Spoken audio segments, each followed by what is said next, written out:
Hey everybody, welcome back to the channel.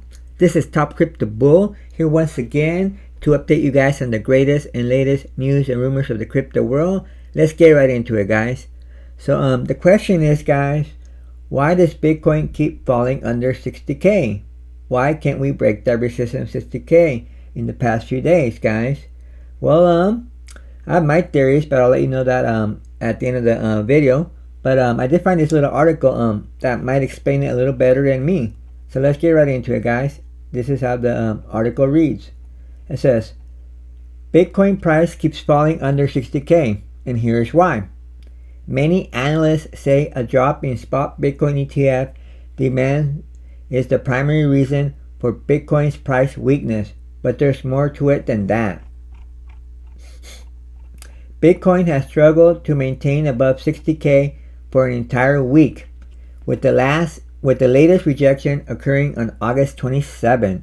The subsequent 9.9% two-day correction, which saw Bitcoin fall to a low of 57,918 on August 28, resulted in the forced liquidations of $143 million in leveraged BTC longs on derivatives exchanges.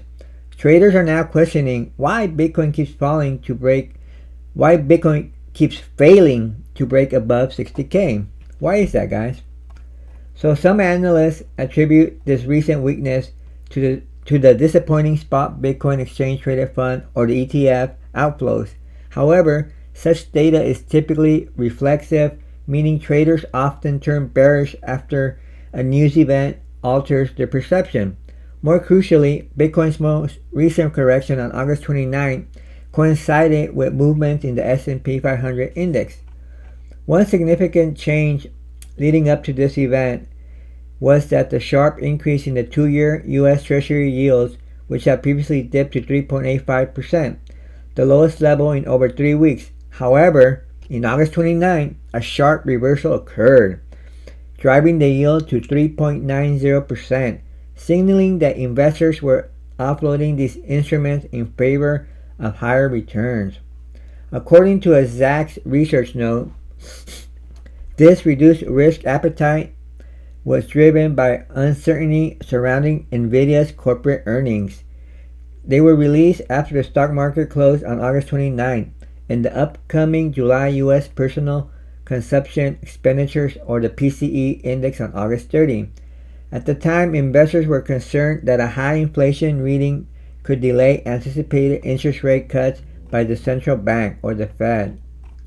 Despite exceeding estimates, Nvidia shares reacted negatively, dropping to their lowest level in 2 weeks during after-hours trading. As for the inflation metric, there were no surprises as the PCE rose 2.6% year over year, boosting investors' confidence that the U.S. Federal Reserve might soon ease some of its restrictive monetary policies aimed at curbing inflation. Thus, Bitcoin's sharp rejection at 61,000 level on August 29 can be attributed to concerns from traditional finance investors, particularly due to the heavy reliance on tech companies' growth, driven by an artificial intelligence demand and the market's pricing of 100% probability of an interest rate cut in September. In essence, even slightly less favorable economic indicators can cause drastic movements in fixed income markets, which in turn reverberate through the stock market and affect Bitcoin's price, creating a cascading effect. However, this does not fully explain why Bitcoin failed to sustain the 60k support on previous occasions throughout August. Looks like Bitcoin is already a top 10 global tradable asset, but further upside is possible. Rather than fixating on Bitcoin's normal price, one should consider how the cryptocurrency's $1.2 trillion market cap compares to a broader financial market in currencies. This level already places Bitcoin among the top 10 global financial instruments, ahead of Warren Buffett's Berkshire Hathaway conglomerate and TSMC, the world's largest chip maker. Oh wow, that's pretty cool, guys. It looks like Bitcoin's in the top 10 by market cap of tradable assets. Let's take a look at all all the top 10 in case you guys were curious. I'm curious. Let's see. I I hope you guys can see it on the screen. Let's see what the number one is. So the number one tradable asset by market cap is gold, with the market cap of $17 trillion, and the current price is 2,542. In case you guys were curious. Then we got Apple. Apple is the second tradable asset by market cap, and the market cap is 3.4 trillion, and the current Apple stock is $229. Then at number 3 we got Microsoft, with the market cap of 3.09 trillion and a current stock price of $416. Then we got Nvidia at number 4 tradable asset by market cap, and it comes in at 2.9 trillion, and the current trading price at the time of recording is $119. Oh wow, it's catching up to Microsoft. It might flip Microsoft here pretty soon. Nvidia might take the number 3 spot here next week, guys. It probably will, I think. Then we got number 5 at Alphabet, or Google, basically same thing, Alphabet, Google, coming in at 2.01 trillion by market cap, and the current price of the stock is $164.54. Then coming in number 6 is Amazon, coming in with the market cap of 1.8 trillion, with the current stock price of $175.27. And then we got Saudi Aramco, coming in with the market cap at 1.8 trillion and the current stock price of $7.45. Then coming in at number 8 we got silver, with the current market cap of $1.6 trillion and a stock price of $29.42. And then we got at number 9 we got Meta Platforms, coming in at $1.3 trillion dollars, and stock price is $520.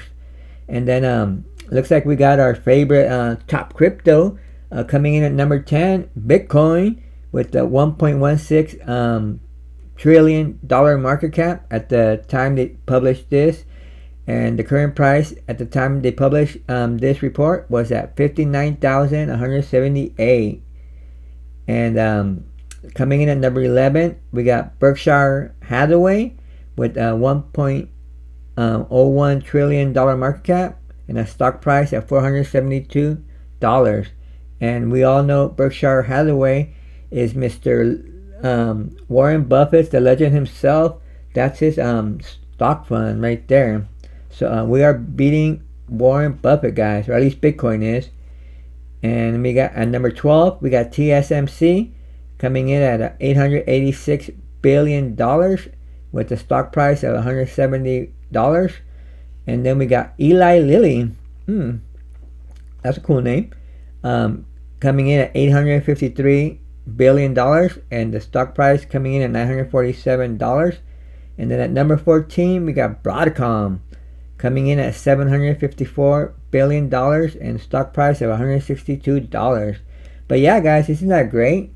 Bitcoin is in the top 10 worldwide in tradable assets in market cap. I'm pretty sure we're gonna flip we're gonna flip Meta Platforms, we're gonna flip silver, we're gonna flip Saudi Aramco, we're gonna flip Amazon, we're gonna flip Google, and I believe we might even flip Nvidia and Microsoft, and probably even Apple. I'm thinking Bitcoin is gonna get to like about at least 4 trillion, the 5 trillion in market cap this time around. Last top of the bull run, it was about like 2 trillion was the top of Bitcoin's market cap. So I'm thinking it could at least double. So if it gets to $4 trillion market cap, Bitcoin will be number 2, guys. So we'll probably see Bitcoin right behind gold, and I'm sure like in 10 years it'll probably be number 1, even surpassing gold. But yeah, probably in a year's worth, once Bitcoin tops off, will be, or Bitcoin will be number 2 in market cap, guys. So don't keep your eye on Bitcoin, and make sure you're listening to your favorite altcoins, your favorite cryptocurrencies, because if Bitcoin runs parabolically, you know it, and I know it, that our favorite crypto projects are going to run even harder. and have even much more gains in Bitcoin. Okay, back to the article, guys. It says, to put this into perspective, Berkshire Hathaway's annualized profits are $121 billion, meaning the company could purchase the entire Bitcoin market cap within 10 years worth of its net income.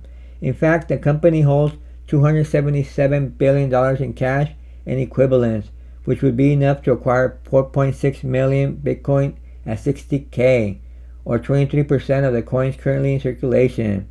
Well, Mr. Buffett, if you could hear me, if you were smart, you should take all your money you have and buy Bitcoin. I mean, you love money, you love to make money, so that's some free advice. But I am not a financial advisor, guys. I'm just letting Mr. Warren Buffett know that, if he wants to even make more money than he has, put it into Bitcoin, guys. Well, anyways, guys, let's continue with the article.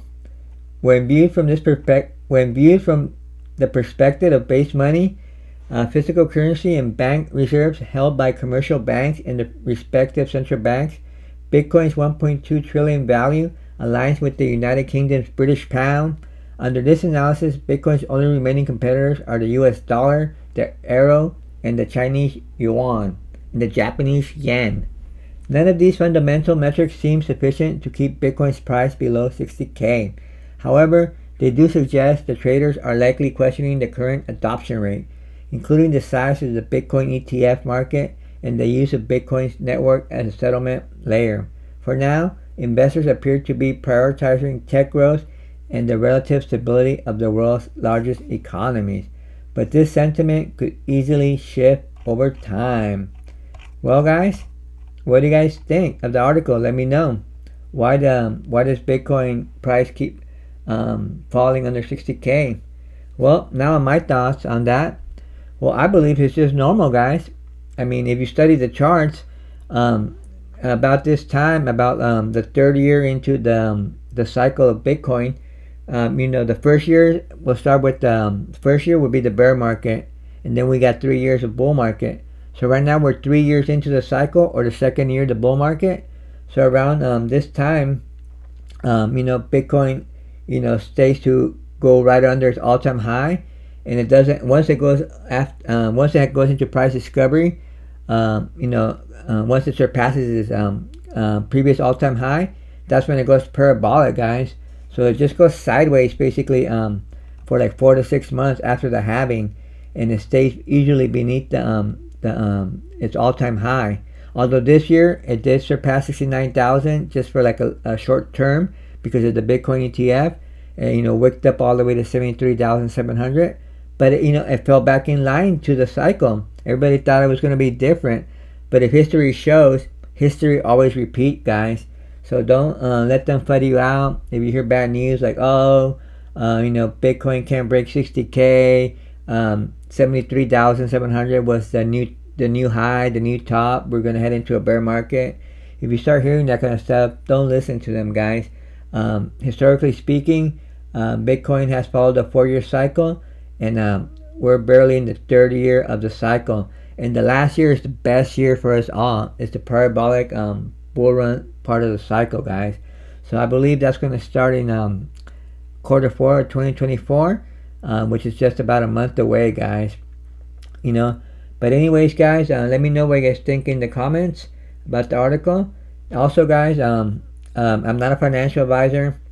Do not buy or sell any coin because I say so, and only invest the money you're willing to lose in the markets, guys.